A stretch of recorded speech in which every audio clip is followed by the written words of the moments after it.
from the late 1800s to the mid 1900s, the areas across the US and the world were indulgent in the Industrial Revolution, a time that was known for many innovations in technologies such as machinery that could easily create clothing and shoes, or steam engines. One area that was heavily affected by this was the area of Cleveland. It had one of the largest industrial booms in the US, having oil refineries, factories, and more growing in the area.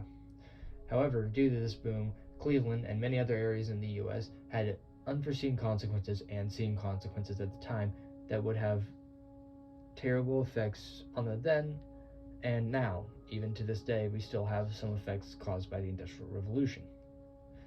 One of the largest ones was workplace injury / just human quality of life in cities like Cleveland. No OSHA was created around that time, so because of that, machinery was an easy way to lose a hand, a finger, or even an entire arm in one accident, potentially crippling you for life and sentencing your family to maybe even death by having no one that can work. These poor qualities of working were also rampant in mines, which, if one cave-in, could lead to easily the deaths of hundreds, and if you were lucky and survived, you'd easily be scarred and potentially have missing limbs as well. So while both it was physically taxing to work in these factories and or mines, and also the constant threat of death if you messed up once was not helpful, it was also bad that in this time, diseases like smallpox, typhus, and tuberculosis were rampant across cities like this. In Cleveland, it was terrible too, because also the living situations were terrible as well, considering that with the living situations came people packed into one consolidated area like a bunch of sardines, basically, which is obviously a breeding ground for diseases. And it didn't help that injuries were prone, so that meant that infections were rampant and could easily just lead to hundreds of deaths, which was why at the time the average life expectancy was 36 years old. It wasn't only humans that also took a big hit. It was also animals, and the wildlife took a humongous hit with a 6% loss across the entire board of genetic variation. Now this is incredibly important because genetic variation is the thing that has the ability to make animals evolve, adapt. It is the reason that many animals continue to survive, because they gain new genes which help them in areas. It also just makes sure that inbreeding doesn't occur, so that animals have a higher life expectancy and obviously a higher chance to be able to thrive in their natural environment. And on top of that, not only was population threat a thing, but also it was just pollution in the air that also was a terrible thing. At the time, no one knew what pollution was or what it would do to the earth, so it was just smokestack, smokestack, smokestack, smokestack, smokestack, and it just kept piling on. And around this time, it was over 278 parts per million were just being shoveled into the air. And it was a terrible time, considering this also just continued to affect people in the city. The pollution itself, we already know, can cause cancer and other things in people. And back then, obviously, cancer wouldn't have been known as much, but even subtracting from that would have been killing you, considering you would have been breathing in toxic fumes almost every day if you lived in a city like Cleveland.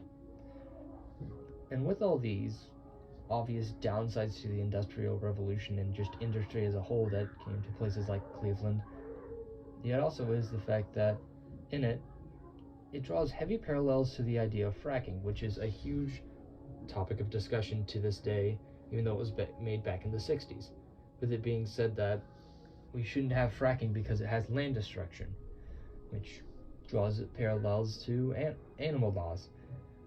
There are thousands of acres being lost for animal habitat for fracking, causing just species decline, a very similar parallel to genetic variation being lost. It also doesn't help that some statistics in general for what is used for fracking is 5 billion pounds of hydrochloric acid are used for fracking.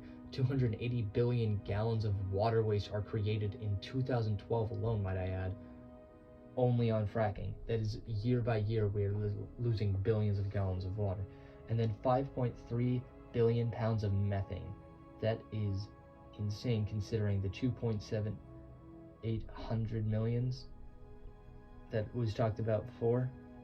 That was methane as well, showing a clear divide that it is increasing and it is similar in a sense.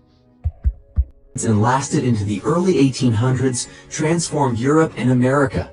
New technologies like mechanized looms for weaving textiles, steam locomotives, and iron smelting altered rural communities of farmers and craftspeople who manufactured items by hand. Many people went from the countryside to fast-growing cities to work in machinery-filled factories. The Industrial Revolution brought economic expansion and new opportunities, but it also caused environmental harm, health and safety risks, and squalor for workers and their families. In the late 1800s Second Industrial Revolution, many of these issues continued and grew. Here are a few of the most significant negative effects of the Industrial Revolution. 1. Horrible living conditions for workers. As cities grew during the Industrial Revolution, there wasn't enough housing for all the new inhabitants, who were jammed into squalid inner-city neighborhoods as more affluent residents fled to the suburbs. In the 1830s, Dr. William Henry Duncan, a government health official in Liverpool, England, surveyed living conditions and found that a third of the city's population lived in cellars of houses, which had earthen floors and no ventilation or sanitation. As many as 16 people were living in a single room and sharing a single privy. The lack of clean water and gutters overflowing with sewage from basement cesspits made workers and their families vulnerable to infectious diseases such as cholera. 2. Poor nutrition. In his 1832 study entitled Moral and Physical Condition of the Working Classes, employed in the cotton manufacture in Manchester, physician and social reformer James Phillips K. described the meager diet of the British industrial city's lowly paid laborers, who subsisted on a breakfast of tea or coffee with a little bread, and a midday meal that typically consisted of boiled potatoes, melted lard and butter, sometimes with a few pieces of fried fatty bacon mixed in. After finishing work, laborers might have some more tea, often mingled with spirits and a little bread, or else oatmeal and potatoes again. As a result of malnutrition, Kay wrote, workers frequently suffered from problems with their stomachs and bowels, lost weight, and had skin that was pale, leaden-colored, or of the yellow hue. With the video given and previously stated information, it's clear to see how, over time, industry and the Industrial Revolution have come to not only harm the environment now, but back then, land destruction, human life lost, animal life loss, all have affected the environment in major ways. And in doing so, it shows how the industry of creating and innovating has its negative effects on the environment itself.